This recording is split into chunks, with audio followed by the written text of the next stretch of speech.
Case of animal abuse. A man in Central Florida accused of setting a raccoon on fire. Yeah, he tried to explain himself as he walked out of jail. Take a listen to this.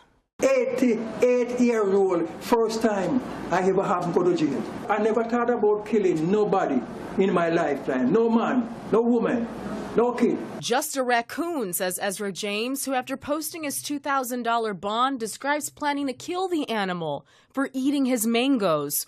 And he says to prevent it from biting him and giving him rabies. I throw some gasoline on him and draw a match. James says he set the raccoon on fire after catching it with a metal trap in his front yard. The 88-year-old saying a neighbor saw it and called the police.